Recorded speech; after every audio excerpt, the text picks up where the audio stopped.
สูบได้ดอกไฟมาตายเนาะ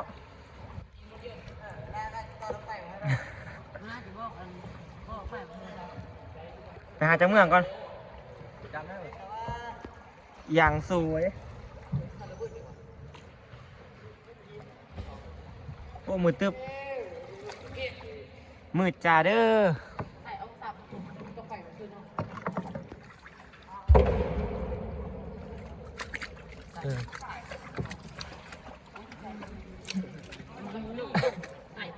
ฮะเดี๋ยวเอา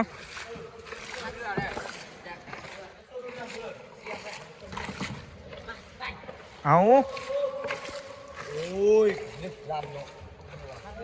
บัวมัดไอ้ที่เราหันหมดเลยมือซ้ายเขามือสั่งก็เดินเคยมาเนี่ยมันก็เคยมาหางหูเนี่ยเออข้าวปั๊บมาไปที่นี่มาแม่มืดเกิน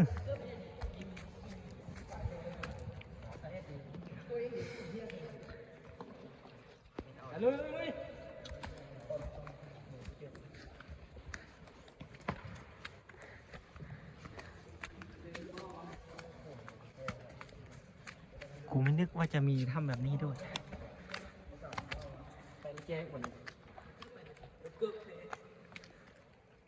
เอาปวดกระปวดออกเลย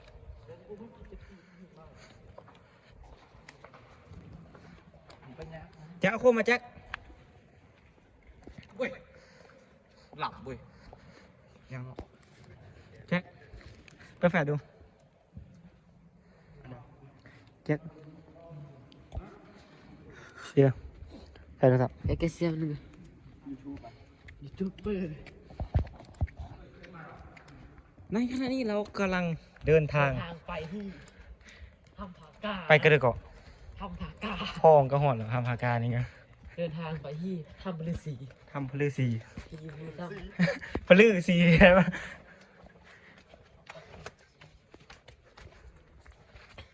คนทางเอาจะอย่างนี้นึงเนาะ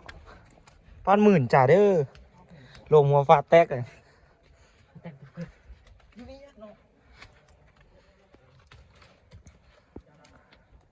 เรื่องแถวนี้ก็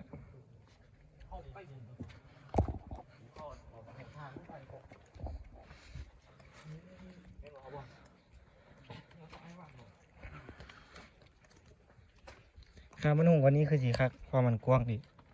อันนี้มันเห็นแต่บางส่วน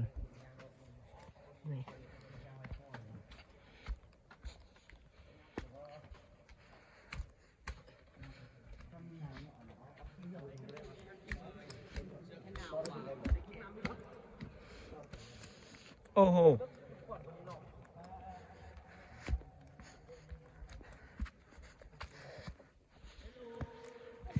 เย็ดโล่ป้ากวางจ่า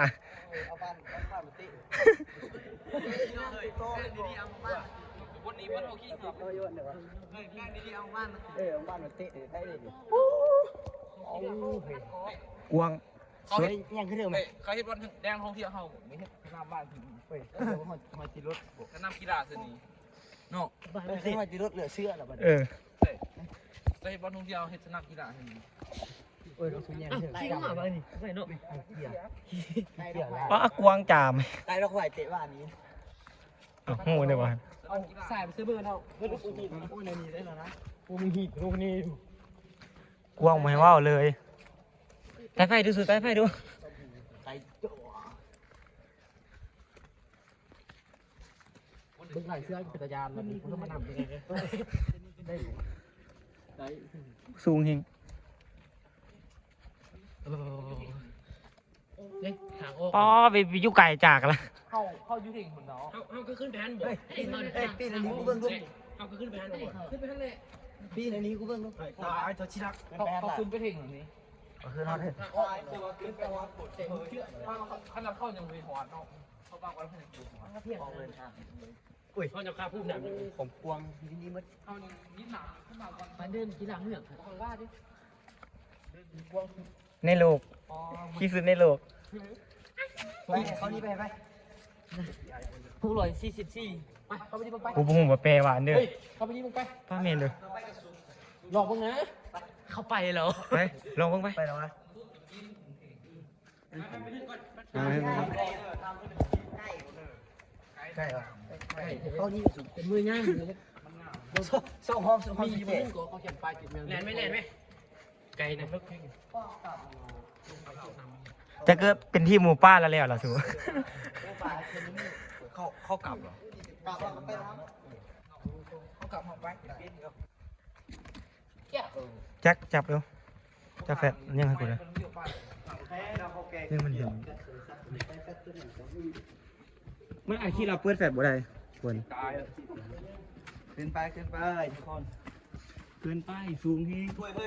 แฟตก็ยังบ่ฮู้ เงาพลมัด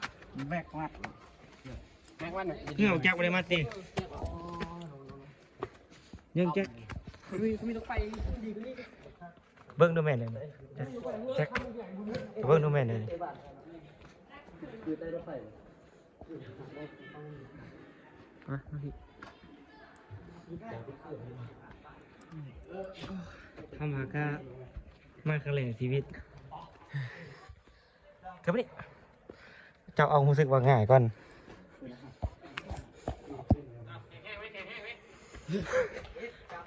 อย่าเมื่อยได้อซูเด้อ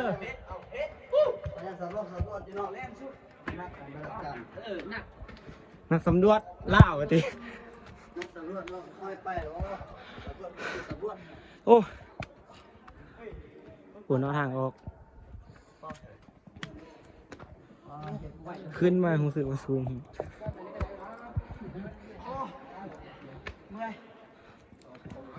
เอาเริ่มเปียกแล้ว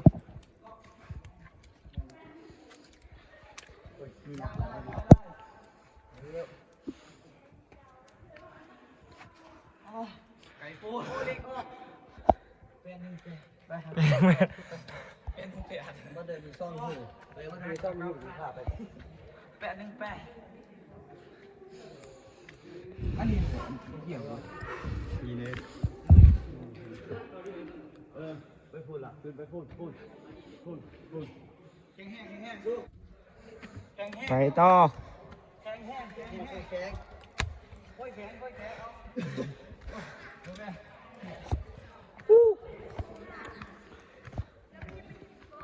อาช่วงก็ตกเกยยังมาใช่ไหมช่วงแข็งแล้วไงช่วง เปิดเผยประสบการณ์จากมากได้ไหมชู ไกล แจ้งแห้ง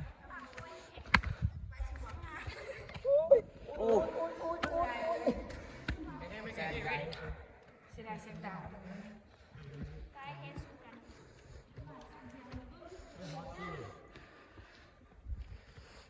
Khi ngọc con này ngọc mẹ buồn. เอาแล้ว ที่เรื่องงามกว่าทำไม่เหนื่อยผมแม่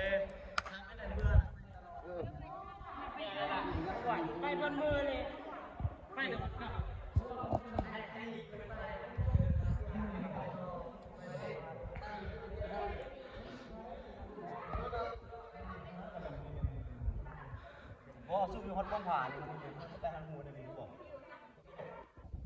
นี่น่ะมันประกอบลงนี่ดูทันนี่ ไปคนกลับจิ้มน้องไม่แข็งยังไป อ๋อ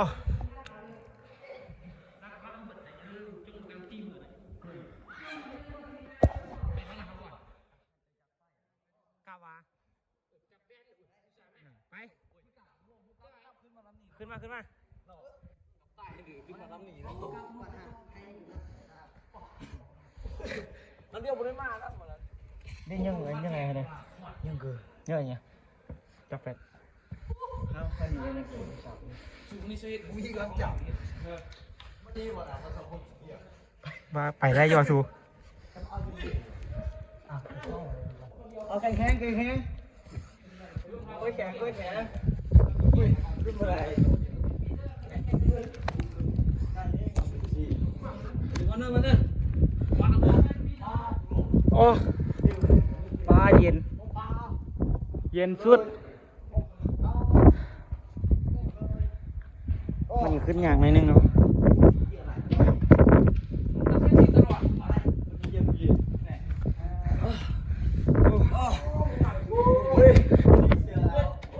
เมื่อย เลยออกได้บ่กันได้ขึ้นได้บ่ได้ไม่ได้อย่างซ้ำนี้ขึ้นมาลงในช่วง เย็น หนาว หัวออกแดงหัวออก วันนั้นผมวันที่สุดกับผมเป็นไม่ยี่ได้หนีคดีไปเมื่อกับเจ้าไปเนาะไปเท่าไหร่นะทำบริษัทเนาะ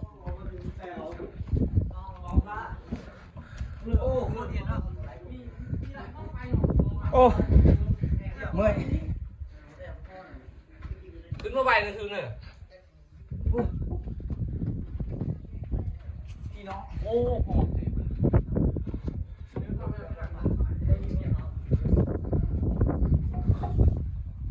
คนอ้วนเมาไรเนี่ยไปผู้หลงเนี่ย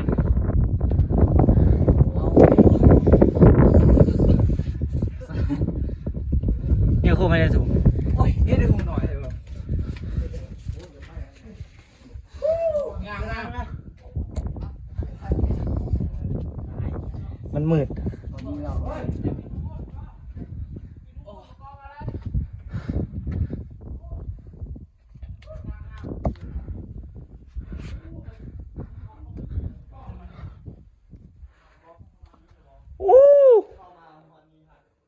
นี่หางออกสุดโอ้เมื่อยก็สิมาห้องเอาเข้าไปใส่มือ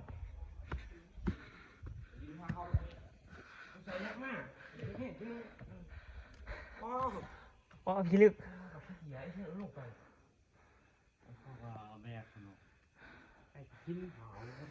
เฮ้ยมันน่าเลิศจุนาน่ะ ดิ่งมาไปต่อเขาดิ่งเซฟี ไปขึ้นเอาไปหนอกไปลองไปบ่ ไปไหนแล้วเฮ้ยขี้เกียจจะการตัวทวงมันตีที่มาเพียงเข้ามานี่เราก็มาถึง อ๋อเอาที่มาเบิ่งข้างนอกทางออกความสูงบ่ให้เว่า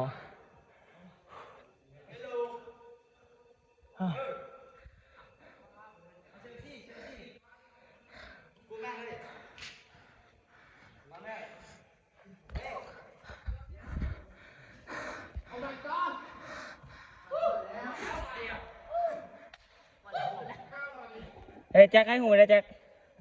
ดิ้งให้หูไปดูเอาไปเมียเมื่อย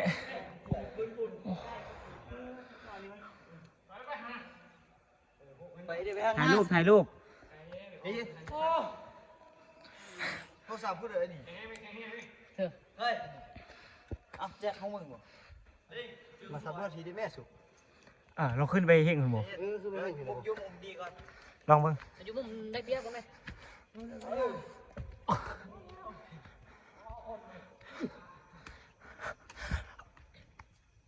อ้าว โอ้ขาดจีร้อยเลย ฟังเสียงหายใจก็หูเหรอบ่มือ กวางนี้เว้ย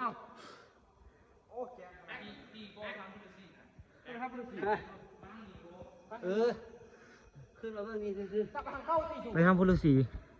เอาหูขี้สลิงไป โฮสลิงมา ตายมุมมันเลย ดิ้งไป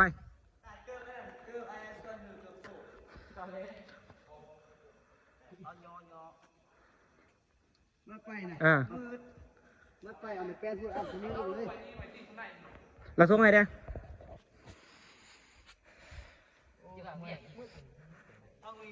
จ้ามันช่องมันเนาะ อัดคลิปถ่ายบ่ได้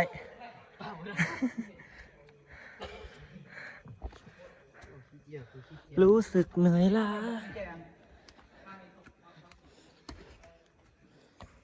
กินนี่หวานหอมขนาดเนาะ ก็ไม่ได้กินแล้วมาแห้ง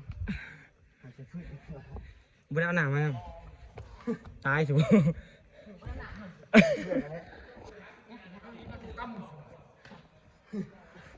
เอาหน้าออกได้ฮะ จะได้ส่งเสื้อกับแห้งนะครับ ถึงคุณก็คือถึงคุณทางการคนนี้ถึงแล้วมันมีทางเวทตัวนึงทางเวทนึง สวยงามจริง ไปต่อ ๆต่อไปก็กอบอันนี้ทำมาเลยสิลองเบิ่ง พอมันกลับมาที่มือ โง่มันกลับ เหนื่อยก่อน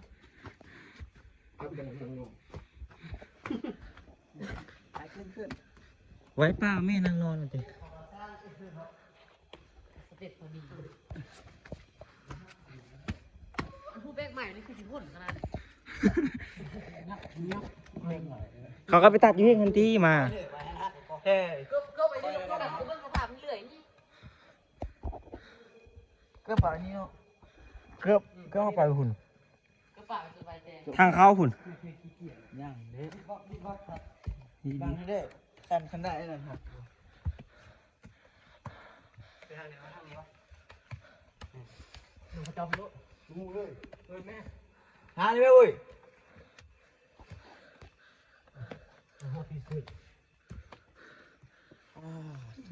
เด็กเล่า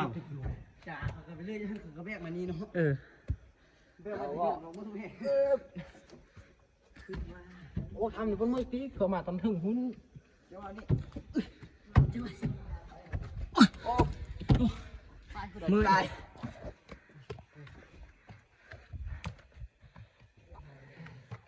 ครั้งแรกในชีวิตนี่ ไปอีกทำช่วยเลยไปดูแลเนาะตั้งมาอีกอะไรมาทันที ส่งงานก้อนพ่อก่อนสู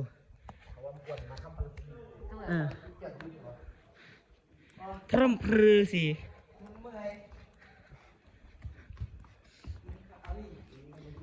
เสียที่เนาะกินบ่ได้เรื่องเอาเมน พูดมึงแค่กี้ขึ้นลำพอง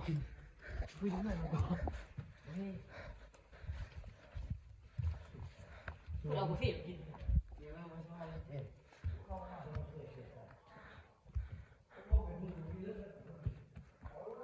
เอาไปเอาไปได้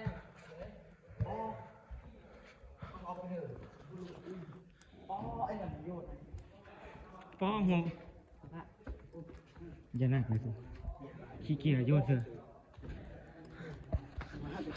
เปลี่ยนไปเลยครับลุง เอาไปก่อนไป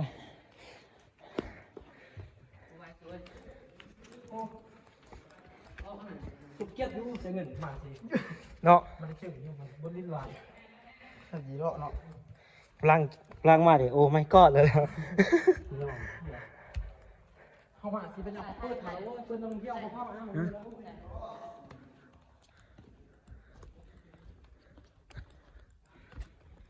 เบิ้งยังสวย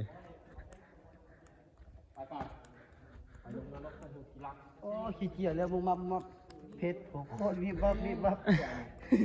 วิบวับวิบวับ น้ำนมผ้านะมันยุดมันขึ้นเลยมันยุดมาตกๆขึ้นเป็นโกนขึ้น โป้งนี่ดีเยอะวิบวับวิบวับ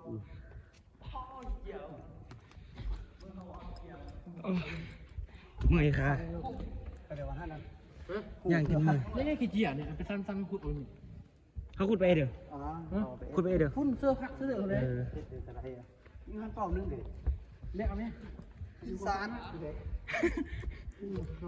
ขนาดอย่างตัวเป้ายังกี่บอลอด ก็ได้เลย ฮะ วิบวับวิบวับ ไป เอาไว้เอาไว้ จับเศร้า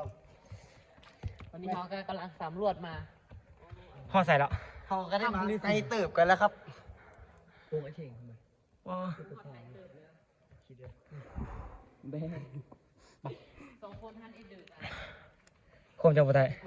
โอ้ย ไม่เข้าใจ มันจะแกงอยู่ พุ่นน่ะ สตอรี่มันตึบสองคนนั้นเขากำลังเซิร์ฟกัน ไว้ไตบัดออกไปนี่โหของบริษัท โอ้สุดยอดจะเซิร์ฟกัน เนาะหายโหมันแจกันเลย เว้ยหายย่างสู้ๆๆเลยก็คือก ล้วยเราถูกบัดจับขึ้นกล้วยเดี๋ยวถูกเท้า เนาะ บ่ได้แล้วทำไมขึ้นน่ะ เนาะลึกเท่าสู้ตาย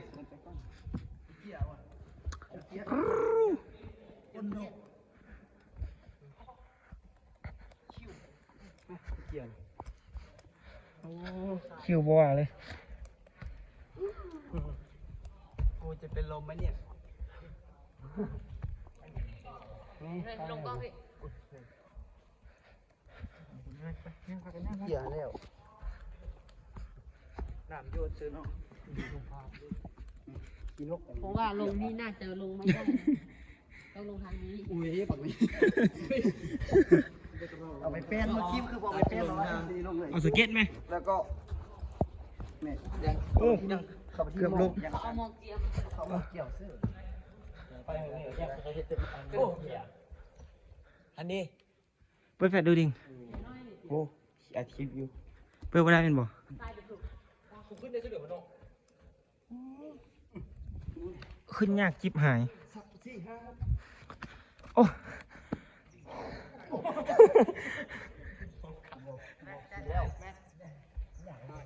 เรื่องเกี่ยวห้องอะไร จะสุด ลูกได้ขนาด เดี๋ยวว่าอันนี้แม่นเดี๋ยวสลิงวะ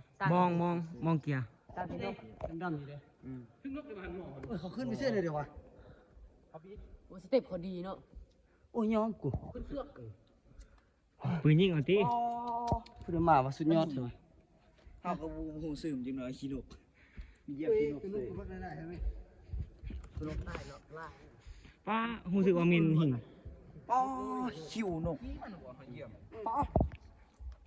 ให้ทุกโอเคบ่นี่คิว กินแบบนี้สุกี้จะแล่นทันเนี่ย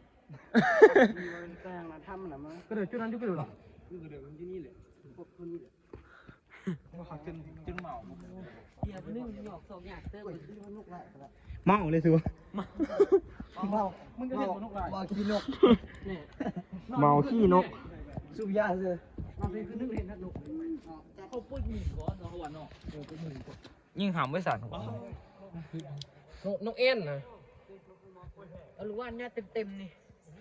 สั่วเขาบ้านหนึ่ง อ้าวถือหมอกเลยถือหมอกเลยเอาเท่ยังถือหมอกเลยนี่ เอาไหม กองซ้ำตัว ป้ากวาง มาที่เพื่ออัดคลิปเลยพี่ตอนนี้เรากำลังจะรับนกแอ่นครับ ป้าลึกอัน เขา นี้ เห็นทุ่งอยู่เห็นเลย บ่เห็นเนาะบ่เห็น ตัน ย่างเฮ้ย โอ้สุดยอดหลาย ไม่เชื่อหรอแม่ ทีเดียวเมื่อยแล้ว อะไรเนี่ยชีวิตมา ตัวนี้ ผู้นี่โอ้บุ้มยัง สเต็ปเขาดีขนาดเอามาหินโยนสุด ไม่ดึงเลย ตัวนั้นเลย โอ้เตีย ตะเกียบต้องเอาด้วยตะเกียบ โอ้บอลกูจะเอา กูยอม ตกจานตกแม่หยุดจ้าพอดีเด็กมันดีมันมีโยนเสื้อน้องอ๋อย อมเขาซื้อไลท์ซื้อ สุบยาได้สุไวคิว ว้า หมดบ่สุก อะไรวะ ดึงข้าเลยไหม ถือกาวอ่ะติ ดึงเอา อีดอกจะ เฮ้ยโยก เขาก็ได้มาไปเกิดแล้วครับ ไปทางเดินต่อดิ ผมจะไปทางนั้นครับ ว่าเนื้อพุ่น นี่นะ สบายดี สบายดีที่ทำเก่า เก่า ผมเขียนเสื้อสีน้อง อันนี้2,000ซ่าแล้วได้ เรียกทรงว่า โอ้ยเมื่อกี้นี่เขียนชื่อรูปอะไรบอกเขียนไม่ได้หมดอะไรเนี่ย เขียนเรื่องไหมเขียนแหละ สบายดีปี2020 21 กำลังเข้ามาในหลายเดือนเติบแล้ว แต่ก่อนนึง วันนี้เราไปเลยที่ ป้า เราคือจะกินนกเป็นที่เรียบร้อยแล้ว ได้พักเครื่องทางพอแล้ว พักบ่ได้สู่ตายเมียน พักเครื่องทางพอแล้วพักเครื่องทางมันใกล้โพธาเครื่องทาง ยังโมโหเขียนไหม ยังบ่พอติ ไป ยัง ต่อ บ่พอไปอีก ไปต่อได้บ่ เบิ่งก็พอ ปลาใส่ ที่ซื้อไอ้นี่นี่ เครื่องทางพอแล้ว ไปต่อได้บ่ โน่โน่ นี่คือไหนสุก ฮ่าฮ่า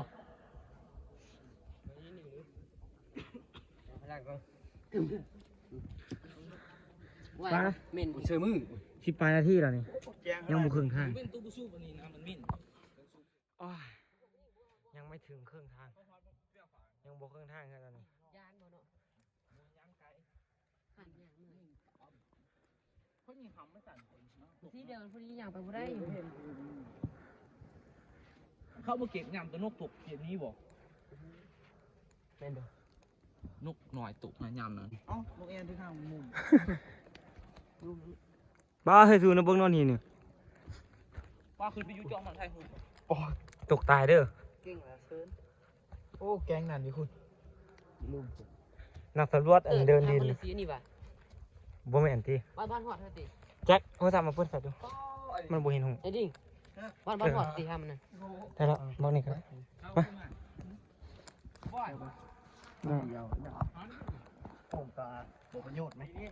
นี่ยว่าจะเห็นทางครับโป่งที่นี่นะ บ่ลงเตียวอันนี้ตายบ่ลงนี่ โอ้เป็นเด้อไป โอ้ที่ไปเดินตะกั่ม โดนในมือ ดูซับเลย บ้านเขามา บ้านอันนั้นแกะก็มากแบคทีเรียเยียบพี่น้อง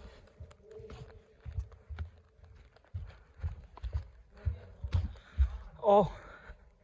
เดินมาไกล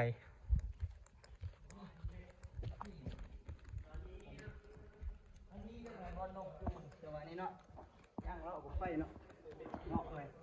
วันนี้จะเป็นวันเนาะนี่ยิงข้ามใช่ไหมจุก บ้าเฮาบ่ได้กินข้าวซอยให้ได้สู จะโมงแล้ว ฮอด1 2โมงแล้วบ่ ปานเสือ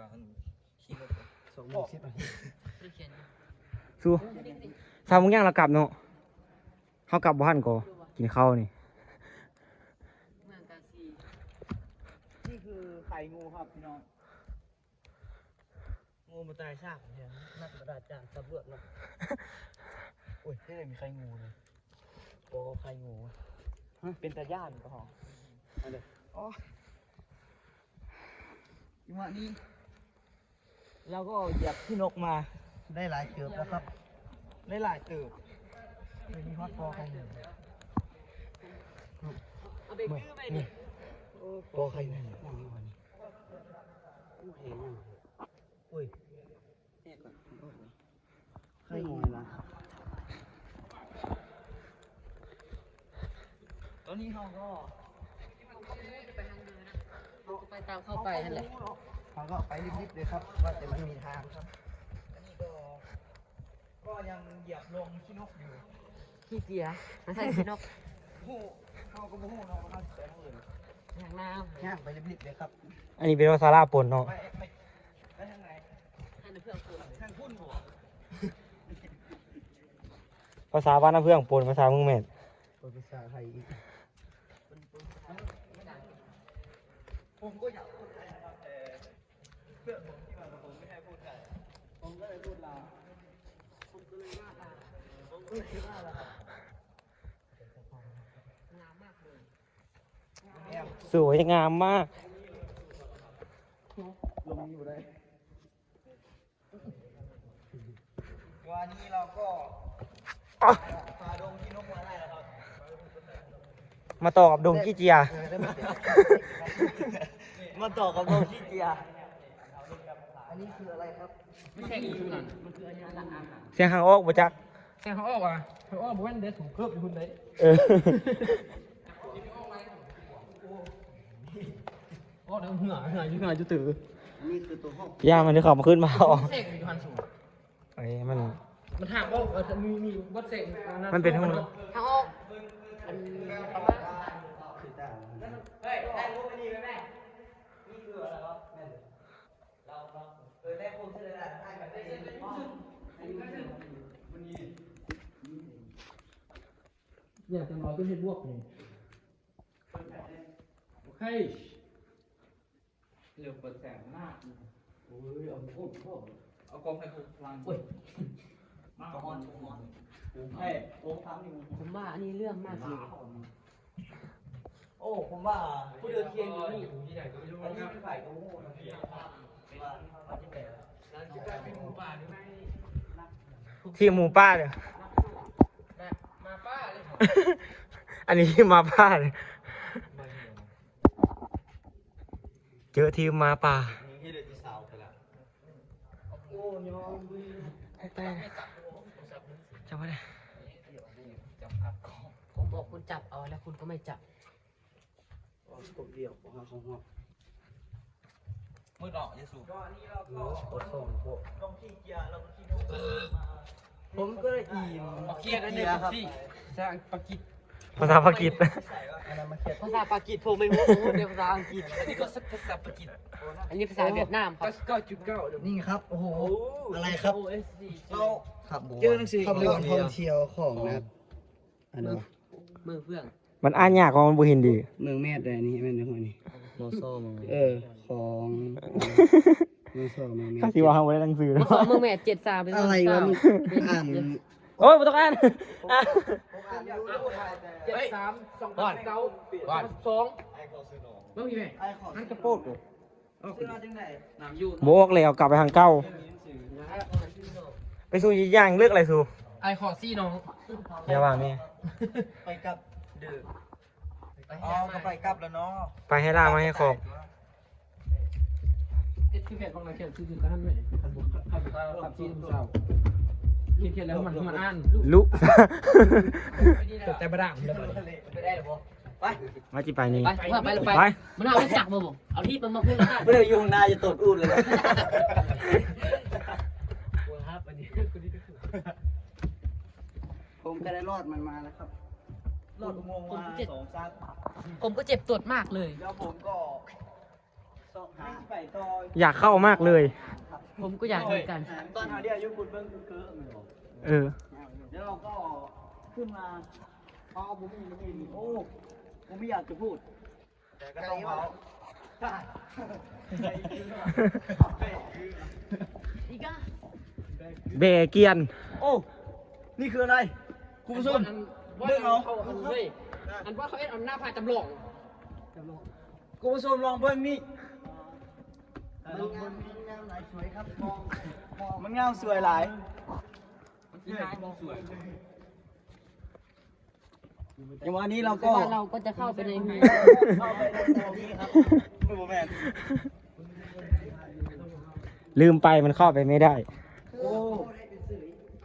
ดูมันใหญ่เปล่าแต่เราเข้าไปไม่ได้อันนี้โอ้โห บาร์นี่เขาเรียกว่าอัญมณีแห่งฝากก้าน้ำ ผม เพือง ก็ได้เจ็บมันมาแล้วก็ประทานหน้าขาวเสื้อครับ แล้วคุณโต้ไม่ต้องเหยียบมันนะ เหยียบมันเร็วดีจังวะมันมีฟิตนะนี่ไม่ต้องจับ ว่าเราน่าจะออกบ้านประมาทนะโอ้บางลงด้วยไม่ผมไม่เหยียบ ไม่เกี่ยวแล้ว ขันไม้เลยหมดเลยทำนี่ ไปบ่ได้เลย จีบหายเพราะเด็กกระโปกนะทางปากกาต้องจีบหายเพราะเด็กกระโปก เดินมาเจออะไรก็ไม่รู้ เข้ามา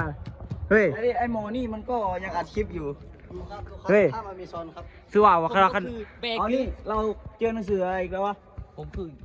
เขาให้โชคดีคุณว่า คันเป็นประเทศไทยเขาเอิ้นท้าพญานาคเนาะ อะไรวะ โอ้โหผมก็ได้เจอขีดครับโอ้อะไรครับโคตรเยอะลายเลยครับ มาแต้มอยู่นี่ก็หมดลายเติบนะ เขา อะไรวะฟื้นไปบ่ลืมได้ แต้ม น้ นี่ อง พวกมันนอนทำนี่แหละมูลนิธิเหรอมันนอนทำมูลนิธิแต้มนี่ ไปขึ้นไปไหม คุณย่างว่าไปทึกน้ำมันเลยสีบ้างเลย ไทยปากไทยปากแจ้ง อะไรครับ มาฮอดทำไมคุณเขียนไม่จบครับ ผมอ่านแล้วใช่ไหม สาวเกียร์ ว่าเราสู้ แล้วก็มาเอาขี้เกียร์มูลนิธิแต้มนี่ถือว่าเป็นมือคุณบ่ โอเคเย็ดลงไปกวนไปเลยตอนนี้ผมกลัวโอ้เย็ดเค ให้หัวแม่คนบุรุษแต้มกว่าดิ เอาจะได้จังน้อยได้ไหมซู ในปีข้อโซ1,900 กระดานกว่าเนี่ยมึงไง 1,907บาทติ ดูครับอันนี้อะไร ทราบว่าได้มาแต้ม ผมก็ไม่เคยเห็นมาก่อนเลยครับ เพราะอันนี้แม่เดือดพระราชนิก เทพเจ้าสร้าง ซีฮีน้องบอลเลย ลอง สัวใต้เขียนเอานี่คือ โอ้นี่โอ้ไม่ก็ ของวีรสุน วีรส้นสีทอง ดีสัวอยู่ที่ตัวถ้ำสูงหรือต่ำที่ถ้ำและตัวถ้ำมัวแล้วกูเออ ได้มากี่ปีแล้ว3 ครั้ง ห้ามจะขาวห้ามจะด ทีเลือดผมออกลายตื่น ำ เด็กคือ เป็นอะไร คานนั่งกลับในปฏิสู ผ่านยางเก่าไปก่อนไปสู่บ้านยางไก่ถูกว่าเหรอ รักแม่เกินเขา แล้วคุณ เกือบผมไม่เสียดายผมเสียดายเหงื่อผมไม่เสียดายเกือบไม่ใช่ของผม ผมก็มีเกือบแต่เขาไม่เอา ทางมัน ตอนนี้เราก็มาไกล ไก่เติบ ไกลหลายเติบตอนนี้เราก็เริ่มเหือออกนะครับ ไม่ได้มาบอกไม่ได้มา โอ้นี่ นี่คืออะไร คืออะไรวะ โอ้ ยางสวย มันสับตกนี้เรียบร้อยก็ใส่ มันสวยเองดีแล้วเสียว ผมมีได้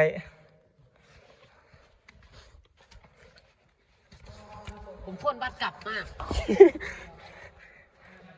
แจ็ค ก็ มึงจับกล้องกูดิ ยังขึ้นไปเรื่อย จับกล้องให้ได้ ๆว่าอย่างไรมันก็โอ้กูยังเหนื่อย ไปจับลงนอนเอ็นคายจะของซองเถอะ นี่ก็คือพี่คำไซนะ แล้วเราก็กำลังจะขึ้นไป มุมนี้โคตรสวยมุมนี้ รอผมด้วยผมเหนื่อยมากเลย เอานั่งใคร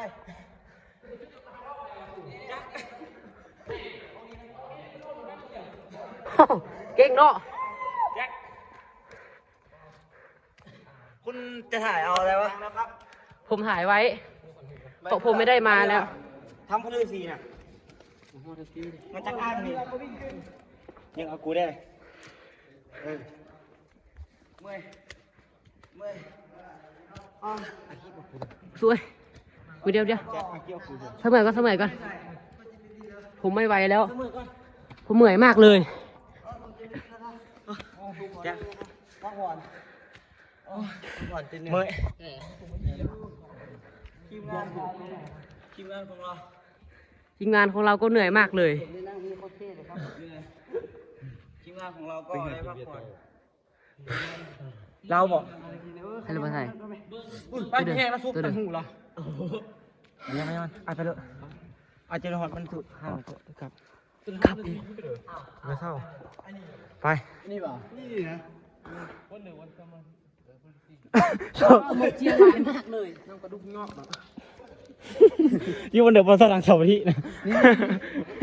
ก็จะมาสั่งน้ำหนักก่อน ว่ากูตั้งทีนึง ไปเบื้องหางออกไปไปลองเบื้องหางออกไปไป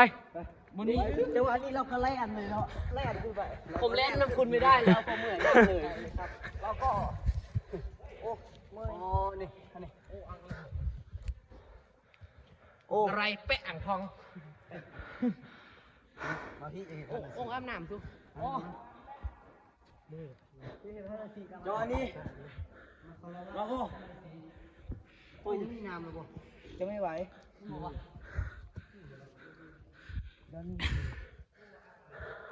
คนนั้นห้าวมากเลย ใครนกแอ่นเนาะ โอ้มีไข่นกแอ่นด้วย ใครนกแอ่น คุณผู้ชมดูครับ ใครนกแอ่นอย่างเยอะ ไข่เจียวไม่มีเลย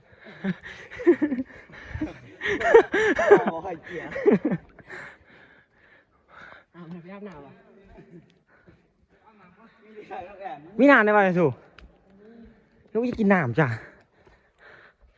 หิวน้ำมากเลยครับ ตอนนี้ กินน้ำกับพี่เจียวผมไม่กินนะ ทีมงาน เราขอตัดคลิปนะครับ หิวน้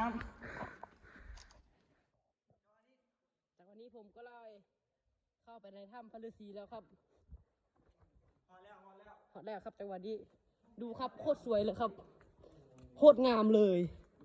โอ้ผมว่าผมตายนี่น่าจะไม่ได้นะ ผมกระโดดข้ามเลย โดดไปครับ เทพพระฤาษีมันคือจะเห็น แล้วนี่ก็คือพฤษี เดี๋ยวนี้ก็ทีมงานครับ เมื่อย ทีมงานมาสำรวจครับ เป็นโน่นนี่อะไรวะ บางคำน้อยมันก็อยู่คนเดียว กินข้าวไม่มีแซ่บเลย เอาคำน้อย มาสู้ลงจากยาวกินมาขึ้นเรื่องขึ้นมันอยากไปถึงมันเห็นบอสเดือวันนี้มันต้องมีทางขึ้นอ้อมไปห่วงทางนั้น มีนี่ทางขึ้น กูสับแรกมานี่ มีเด้ทีมกุลวาส แล้วพาไป ตอนนี้เราก็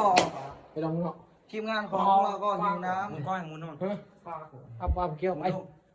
หิวน้ำเลยผมก็ได้มุ่งหน้าไปป่าอเมซอนครับ ผมก็ได้จะมุ่งหน้าเข้าไปนั่นครับป่าอเมซอนครับ ตอนนี้เราก็ ดูป่าอเมซอน ไม่ได้ ออกยักษ์ป่าปีเดือน อันนี้ละตอนกลับเนาะ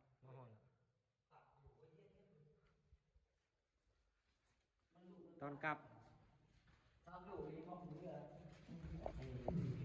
ผมมองผมไก่เนาะ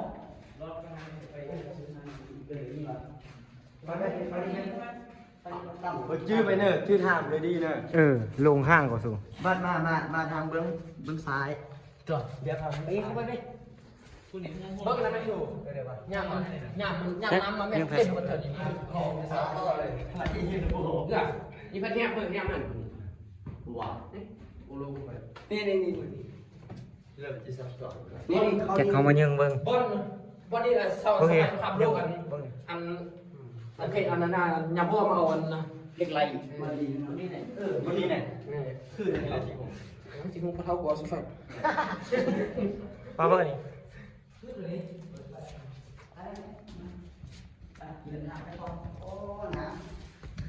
สุดแล้ว จัก เอานี่นะวะเอามึงเร็วเอาเล็กไรเอาปุ่มเอา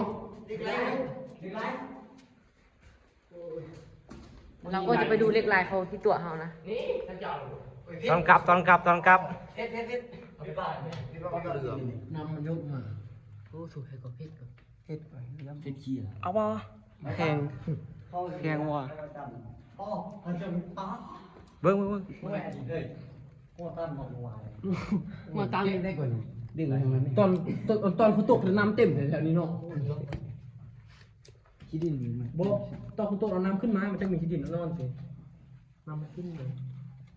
อ๋อแม่อุ้ยเพราะเป็นอาชีพ จับกล้วยมาปล่อยสิ คุยที่ได้เป็นอาชีพไปป่ะ อันนี้น้ำมันโยดลงมาเลยสินะ นี่ครับข้างน้ำด้วย อันแพร่ด้านเพิ่มเป็นสีด้วยเนาะ แข็งบ่วะ เพื่อสูงเรียบร้อยต้องการให้คนเตี้ย เราเป็นเพชรอีก ไม่ได้ว่า จบคลิปนะครับ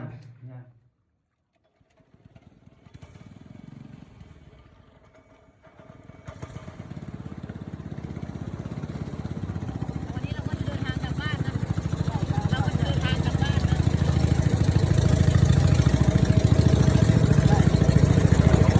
ฮะ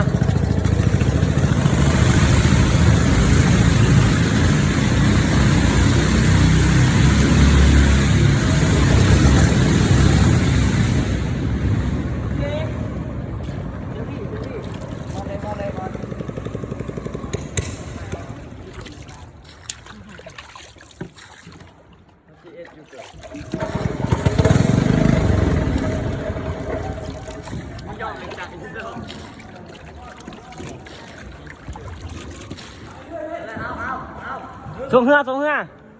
เฮ้ย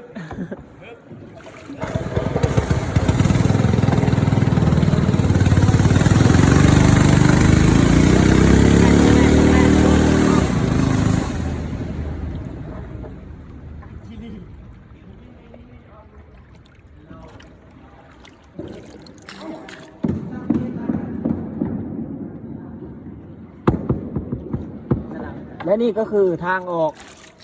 ของเรานะ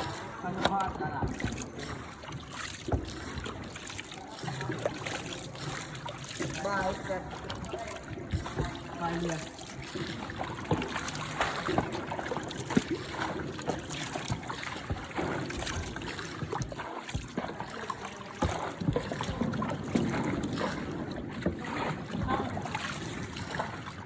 หนังเหรอ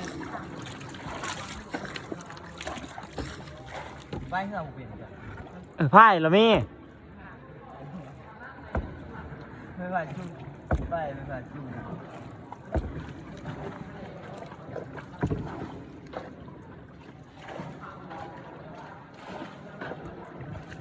เอามา